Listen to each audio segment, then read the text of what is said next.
Hello to all our viewers. This is Pick and Roll, the daily NBA betting show, live on weekdays right here on the Board YouTube channel that hammers NBA content division. And we're back after 7 straight days of profit. It was a slight winning day yesterday, makes it for 7 straight days of profit. Overall, in those 7 days on the show, we are up 7.36 units just in that 7-day stretch on either side of the All-Star break. We're up 6.1 units on the season as well. So it's been a great season overall for the show, and we're looking to keep that going today with one free pick being brought to you by Pips. Before we go into the recap of yesterday's plays and some discussion about some trending topics around the NBA, thank you to our viewers who are here pretty much every single stream, like Jerry We the Best, Badger Boy, Don Bucko, and Matt Boisseau. Thank you, everybody, once again for joining. Drop a like as well if you're enjoying the show along the way and if you're tailing the pick. And please make sure you're subscribed to the channel to keep up to date with all of our content. Without further ado, let's get into the one play that we have for today. And just checking in on the price, we're all good to go here. So kind of contrast to what we had on a play last week, but we're going to Zion Williamson again on the show here as the Pelicans visit the Indiana Pacers. And we're taking Zion Williamson on his over 23.5 points, which is minus 125 at Caesars Sportsbook. That is the widely available option. This is also, I believe I haven't verified, but it should be available at BetMGM, should be available at the Score Bet as well. But nonetheless, Caesars has this one up. And okay, BetMGM as well. So options around for this one. But Pips, let's go to you and get the handicap behind this play. Yeah, we have Zion in probably the best matchup in the entire league. He scored 99% of his points, maybe even 100% of his points from the paint, mostly at the rim. The Pacers are one of the worst defending it. If you take a look at the play types, you can see all green stuff. Free throws, second most. Isolation, second most. Pick and roll ball handler, the most. And this is on the season. But lately, Zion Williamson pick and roll ball handler is probably the most dominant play type because lately he's point Zion is a thing lately way more. And think about the pace. This is Zion been playing 30 plus minutes in against the teams that play above average pace. We can see Hawks, we can see Rockets, we can see Kings, Jazz. Yeah, teams playing above average pace, and we have ultimate highest pace team in the league with Indiana Pacers. As they said in the name, Pacers playing at the highest pace. Yeah, so this is like the best matchup there is. Also, CJ could be also out tonight. That could also help Zion be more usage. Pelicans have a lot of great spot up shooters, guys that you can really must respect outside. So, and Pacers allow the least spot up shoots and the least threes in the league. So maybe lower usage for those guys, high usage for Zion. Yeah, we can see like threes like all over the place, the least threes in the entire league, and the most points inside of any team. So yeah, I just expect them. You can really much help of the shooters of the Pelicans because like you'll better live with Zion shooting contested layup than Herb Jones, Trey Murphy, Hawkins, CJ McCollum shooting wide open threes. So I expect them to let Zion do his thing as a point guard. And even if not, like so many teams are double teaming Zion and he still managed to score over this line. It's a back to back, but we saw Zion playing on back to back against Miami 36 minutes in that game and coming close to cover. And he had 23 points against Miami. So like this is completely opposite like of a matchup. Like Miami, the most difficult one, he had 23. This is the easiest matchup in the league, and he should cover this easily. All right, there we go. So positive matchup here for Zion, going with the over on points for that one. Yeah, we've bet against the Pacers a lot this season with your plays here. Just in the way that they play their defense, and the graphic shows it perfectly. They don't give up those kickouts. They like to play in those single coverage opportunities. Makes sense to go with Zion here at 100%. With that, let's go to the recap of yesterday's plays on the show. As I showcased over the 7 straight profitable day stretch here. We have had plus 7.36 units on the show. Yesterday wasn't quite the spectacular, but it was a winning day overall. It was a winner on the Tobias Harris and Kristaps Porzingis play. Mostly comfortable over there. Unfortunately, the Jalen Brunson play voided. We had a really, really good line there, so very unfortunate, but it is what it is. And the big SGP here loses 3 out of 4 legs over the line, but John Collins doesn't come close to his 11.5 point or 12+ point line. It was ends with 5 after a 2 of 8 shooting night. Why don't we start with John Collins? What went wrong for John Collins in this one? How did he end up costing the bet for this big SGP?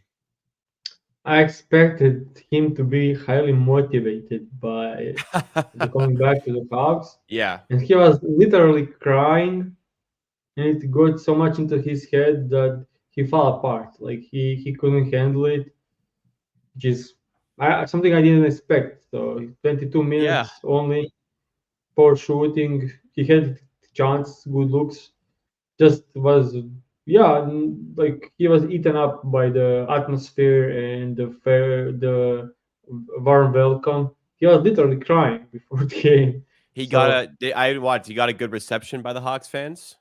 yeah, Oh, good for him. I it's didn't. very good. Yeah, Sure. yeah. And I mean, as a Hawks, yeah, I loved John Collins. Like he is limited player though, for sure, but he was always up there playing and he tried his best. So no grudge about John Collins. So yeah, well, everything else pretty much easily. Yeah. Even if blowout game, still easily covered.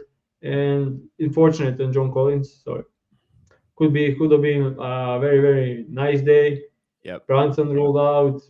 Love that spot. The best spot of the day for me. Tobias Harris went. I didn't expect him to shoot that much, but yeah, just showed that, as I said on the show, he don't look anything close to being healthy and being ready. He was 5 from 19, I think, in that game, which is if you take 19 shots, you should score like 25 points. But yeah, all difficult shots and Porzingis easy one for Porzingis. They just couldn't stop him. Like he covered over the regular line easily. He had 21 again after 3 quarters, so no sweat there.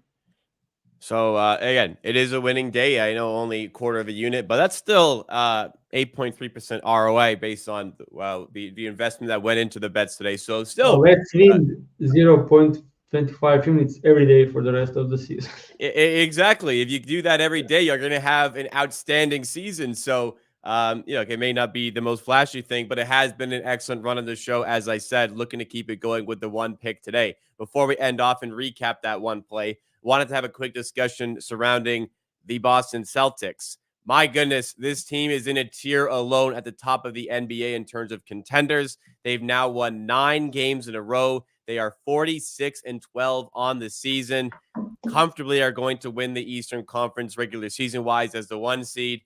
Doesn't really feel like anybody stacks up well against them, matches up well against them. They are completely stacked as a group. But Pips, what is it going to take for any team to be able to get through this team in a 7-game playoff series, if anything? Drawing them to the mud. That's it. Like play great defense, slow the pace down, and try to make them isolate and play their terrible basketball that they usually can go to in late into the game. Try to make them play it as much as possible. Try to let Tatum isolate, switch on defense against them, and let them play one on one. That's the only thing I think works against this team. And there are not many teams that can play that kind of basketball. Maybe Knicks when they are healthy. Bucks are playing standard drop coverage that's difficult against this kind of shooting team of Boston Celtics. 76ers maybe don't even make the playoffs before Embiid returns. Yeah. So if they fall to the seventh spot, I think they won't make the playoffs. And if they make the playoffs and they are like going against the Celtics in round one, that's just you don't even want to bring back Embiid and risk in that situation. So yeah, I mean, Porzingis. I always speak about Porzingis. Like he is the key. If he is healthy, this team thrives. Like he is such a cheat code. If you remember the days when he was at Dallas Mavericks, and whenever he posted up, you are like, "This is a win for our team." Like he was so inefficient. Like he didn't do much. Now he's the most efficient post up, like top five post up players in the league. Isolation, post shooting outside. His shot finally came back. He starting to make threes. At one point of the season, I think we spoke about it, and he was down to like 31% from the three. Now he's back to 37% from the three, and with everything else he does great. I mean, he's just a winning player now. Like Derek White is like a guy that's winning player that does everything great and nothing too much, but he can if it's asked. Same thing about Porzingis, and they have two guys like that on the team. Now, if you add Drew Holiday, three guys winning champion. Like if you want to win championship, those guys are pretty insane. And then you have Al Horford there, like all around great team and six deep when it comes to the playoffs, that's probably enough to like play everyone 40 minutes every night and win games. And they can play with Horford and Porzingis together if they need two bigs. Both can shoot. They are not losing any space. Like it's insane. Like they have six players on the roster that can like play like 6 man rotation, and all six are great shooters. Yeah, if the only way, the only way I see it, to kind of going back to what you're saying, or the only way I can see a team winning this is playing switchable defense and just daring Tatum and Brown to go ISO, because like you have to make those. It's weird. You want to make the stars beat you, but what has been the bane of the Celtics over the last, this team easily has been good enough the last couple of years to win a championship, is diverting to that style of play where they go ISO heavy for their stars.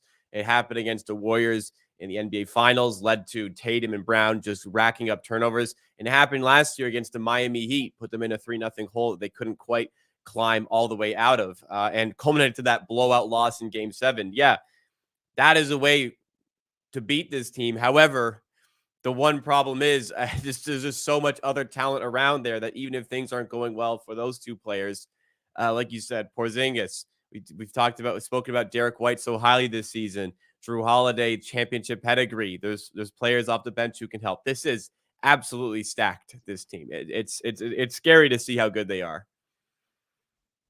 Yeah.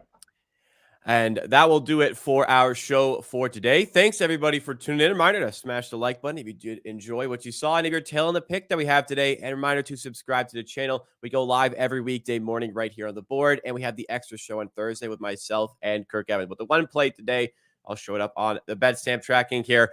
We have Zion Williamson over 23.5 points, minus 125 odds at Caesars Sportsbook.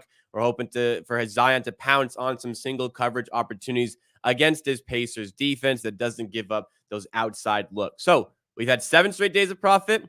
Let's try to make it 8 today with this one pick, and we'll be back tomorrow to recap it all and provide some more on Pick and Roll. Thanks so much for watching, everybody.